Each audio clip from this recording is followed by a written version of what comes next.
3 دن کے بخار کا مارا زین العابدین، 3 دن کی پیاس کا نٹھال زین العابدین، تلوار سنبھالی آگے بڑھے اور جملہ ارشاد فرمایا تھا، ظالمو اب یہ مت سمجھنا ابھی کربلا ہے، فرماتے امتحان کا وقت ختم ہوا، اب شان کا وقت شروع ہو چکا ہے۔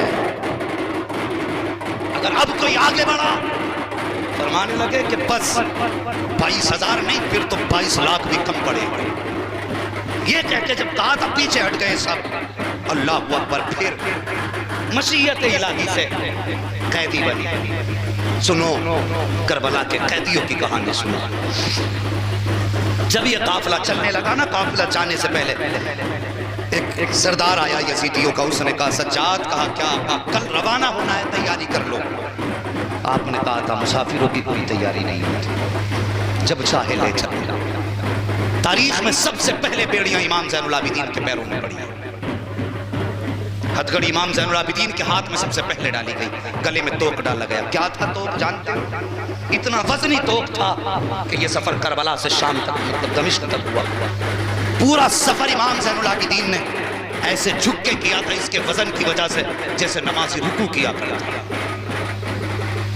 اللہ اکبر۔ یہ جب پہنایا گیا تو قافلہ چلا، 72 نیزے تھے، 72 سر تھے، 64 عورتیں تھیں، 26 بچیاں تھیں، ایک مرد تنہا امام زین العابدین تھا۔ آواز سمجھ میں آئی نا سب کو؟ 72 نیزے، 72 سر، 64 عورتیں، 26 بچیاں، ایک مرد تنہا امام زین العابدین۔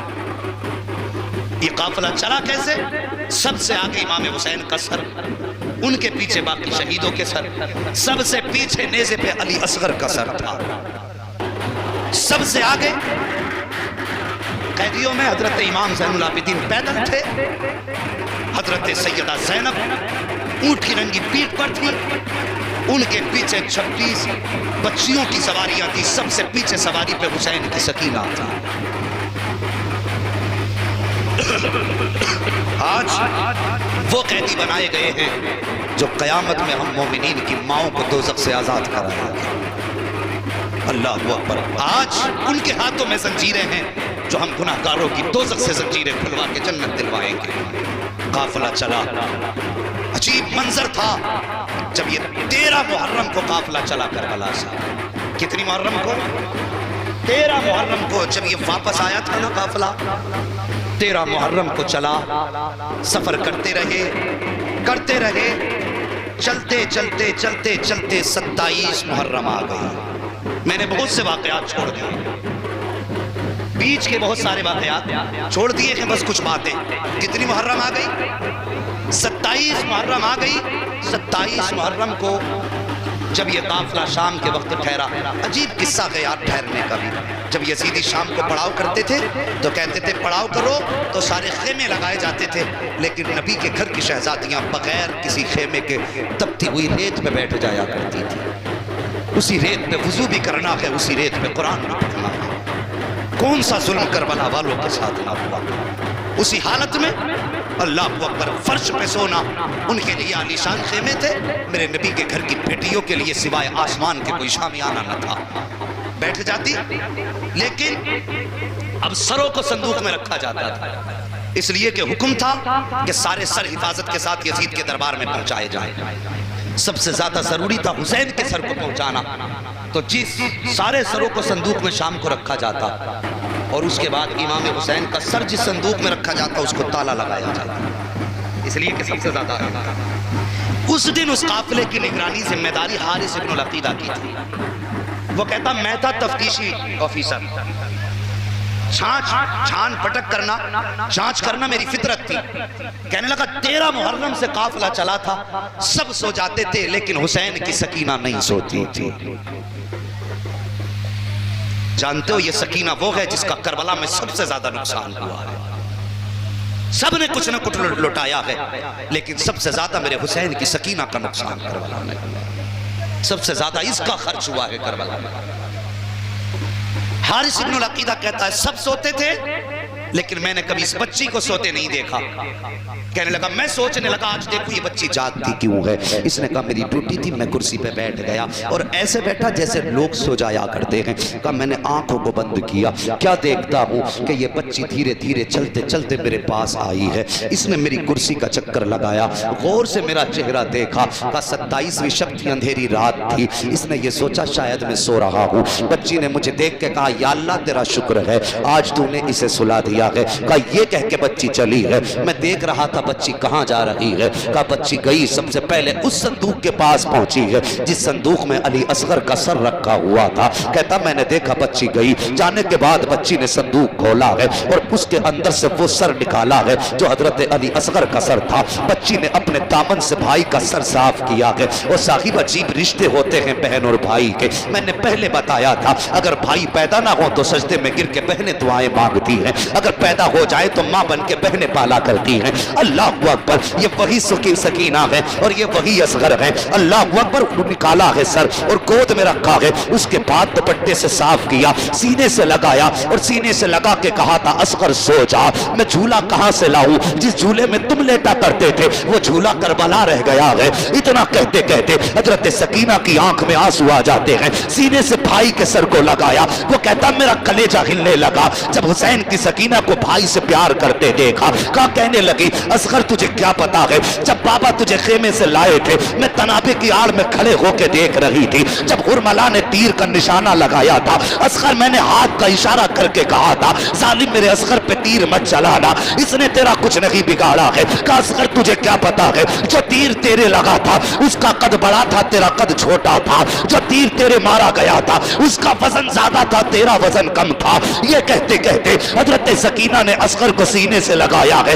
اس کے بعد دامن میں رکھا ہے اپنے بہن کے سر کو جھولا جھلا کے کہا تھا اصغر پالنا تو نہ سکی کم سے کم بہن کی گود میں سو جا. کہا کچھ دیر جب اصغر سے سکینہ نے بات کی ہے کہا ایسا لگتا تھا میری چیخ نکل جائے گی, لیکن اس کے بعد حسین کی سکینہ نے اصغر کا سر چوما ہے.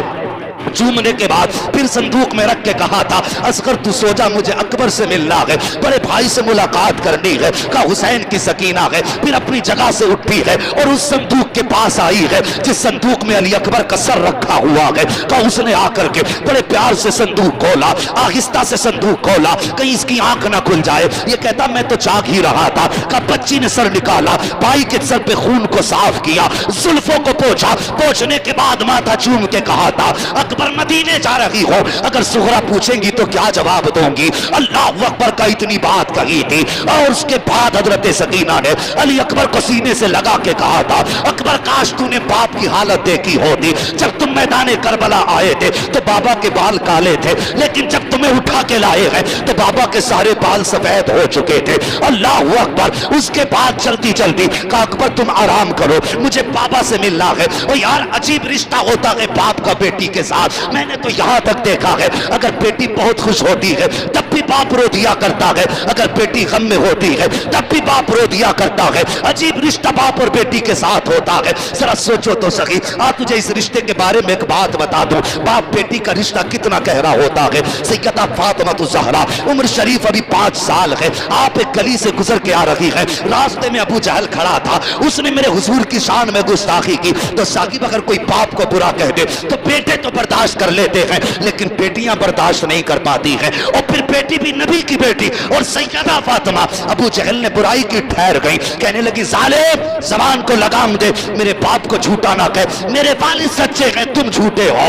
اتنی بات کہی تھی. ابو جہل آگے بڑھا, سیدہ فاطمہ کی گردن پہ تماچا لگایا. اللہ اکبر. تم سب جانتے ہو کبھی میرے نبی نے غصہ نہیں کیا, کبھی کسی کے حق میں بد دعا نہیں کی, کبھی کسی کے حق میں میرے حضور کبھی تباہ کی نیت سے نہ نکلے. لیکن جب ابو جہل نے حضرت فاطمہ کے تماچا لگایا, روتے ہوئے گھر آئی ہے, میرے حضور نے سیدہ کی آنکھ میں آنسو دے کے زمین پہ بیٹھ گئے, بازو پھیلائے, آنکھ میں آنسو آ گئے, اور نبوت کی آنکھیں برسنے لگی. حضور نے فرمایا تھا فاطمہ کیا بات ہے کیوں رو رہی ہو. جب پوری بات بیان کی میرے حضور کو جلال آ گیا, غصہ آیا. فرمایا جاؤ ابو سفیان کے پاس جاؤ اور ان سے جا کے کہو اگر وہ اس کا انتقام لیتے ہیں تو بتائیں, اگر وہ نہیں لیں گے تو آج محمد خود اپنی بیٹی کا انتقام لے کے دکھا دے.